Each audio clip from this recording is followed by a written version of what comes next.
Jon Jones has responded after Daniel Cormier left him off his Mount Rushmore list of all-time greats, pointing to Jones's past PED issues as the reason. Give me your Mount Rushmore fighters. Demetrius Johnson. Okay. George St. Pierre. Okay. Khabib. Khabib was undefeated. Nobody beat him. Fourth, God, that's where it gets tough. I would never put myself up there. Right. Right? Right. But I'm like right in that 4 to 7 range of. I thought you might put Anderson. Anderson had the steroids. Yeah. Right? Like, so I can't put Anderson. Like, I would like to put Anderson. If I'm saying all those guys included, then obviously John and Anderson are on that Mount Rushmore. But I don't do that. I refused it. It's not in fighting. Jon Jones replied on X by saying, when DC tells his story, somehow I'm always the co-star. Thanks Shannon Sharp 85 for the invite, even if I was only there in spirit. Then he also posted another tweet saying, high school state champ, JUCO national champ, youngest UFC champion, greatest in MMA history, a lifetime of losses, victories, and sacrifice, and this guy wants to write it all off as steroids. Honestly, it's insulting, but I can't help but laugh, knowing it was God-given abilities that made him feel so inferior. But he is very good at setting everything up. That's why he didn't have to cheat. He did not have to cheat. That's where my biggest issue is. Like, you don't need to cheat. You got all that. Keep that, use what you have.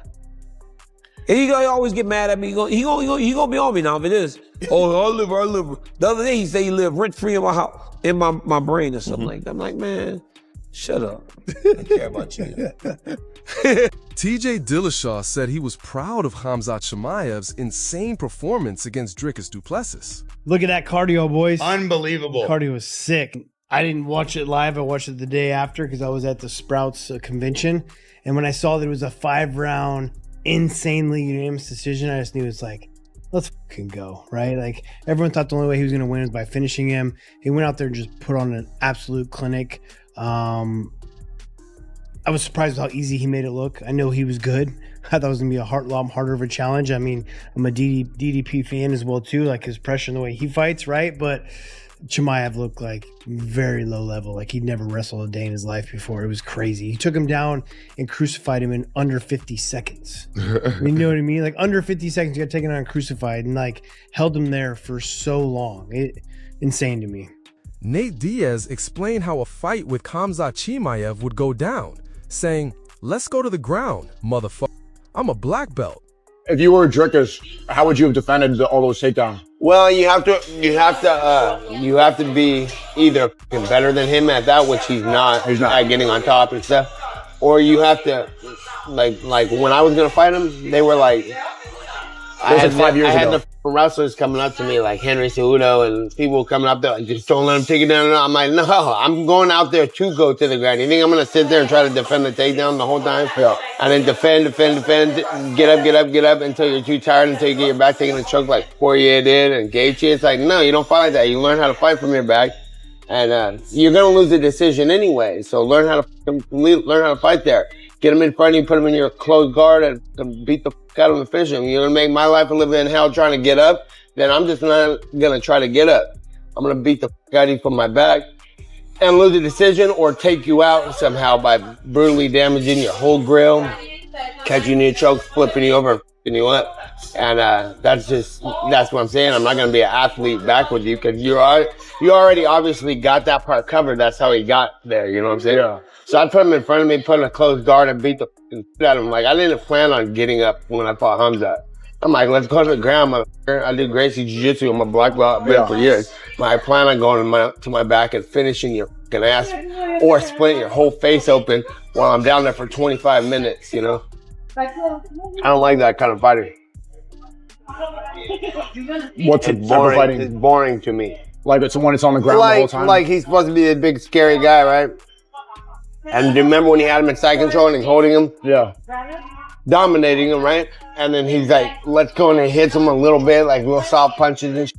It's like, that's what people don't understand about like the styles. Like that type of fighter is a scared fighter. He's scared for his life that he lets go that much to hit. He's that afraid that If he lets go to hit him hard, that motherfucker might get up and get the fuck away from him.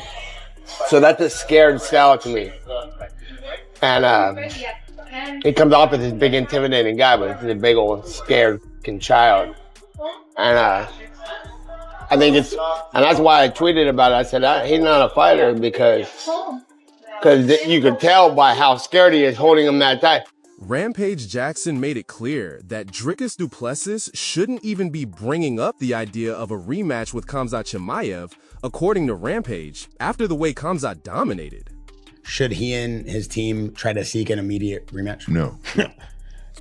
You just got destroyed. You just got destroyed. Yeah. Like, no, DDP shouldn't even say the word re or match in the same sentence in an interview. Yeah. Hey, with all due respect, Yeah. DDP needs to probably go to a different weight class. He probably should like go drop down a weight. No, he's too big to drop down. He's stuck. Yeah. And then Daniel Cormier defended UFC fighter pay, saying it is unfair to compare it to boxing. He explained that UFC fighters get more consistent opportunities and exposure, while boxers may earn big once, but struggle to land regular fights. The guys in MMA go into fight, go into box. For the money. For the money. They do it for the money. Look, man. Can you blame them though? No. There's only a select few people that make the big money in the UFC. Correct. It's the God honest truth. I mean, champions make money. Yes. Lorenzo Fertitta was the best. When Lorenzo Fertitta was there, he would do these discretionary bonuses. Yeah. Where they would just give you money. Right. He had an idea of what he wanted a champion to make, and he would make sure you got it. Right. So when I fought Jon Jones, my contract was $85,000. I lost the first time.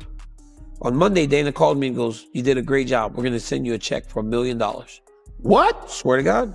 85 and then you got... He gave me $1 million. They gave me $1 million. Wow. A check for first time ever made that, obviously, as a wrestler. It was the first time I'd ever made 7 figures. They called me and said, "You did a great job. Here you go." Then I fought again a few months later, and I had got a new contract. Right. And it might have been $300,000. And then we sold a few 100,000 pay-per-views, and they called me and said, "Hey, we're going to give you X amount of dollars to get you back to $1 million." Wow. They would do that, man. They were like, because that's what people don't understand. Like, I know they talk, well, these guys are underpaid, but it's like, when you become a champion and then you're benefiting the business, right? They take care of you. Yeah. But even the lowest boxers make are so low, bro. Yeah. Like that makes it seem like everybody making Floyd Mayweather money. They not. And they're not. They are not all making that money, bro. No. They're making $1,000. Right. I mean, they make good look. But like you said. But the good guys will make good money. Yeah. What does a guy make that? So Tank and all them dudes are getting paid right now. They're in the millions. Yeah. But they're the equivalent of the Ilya Taporias. Right. And the Israel Adesanyas. Yes. They're those guys. Right. But as you go down the card and you go down the pay scale, I bet it's all pretty equivalent or very equal. Mm-hmm. So, yeah, people talk like all boxers make money. Brian Ortega says before his fight with Diego Lopes, he is willing to move up to 155 to take on a legend, explaining that he is open to challenges beyond his division and wants to prove himself against the biggest names. I threw the idea. I said, well, what if I go to 155? It was just joking around, but it was serious, but not serious, I guess. And they said, sure, fight this guy. And I said, yeah. They're like, no, you won't. And I said, yeah. So they sent us a contract. I still won't mention the person out of respect, but he's a legend. And he said yes. So we started moving up. And then he said no.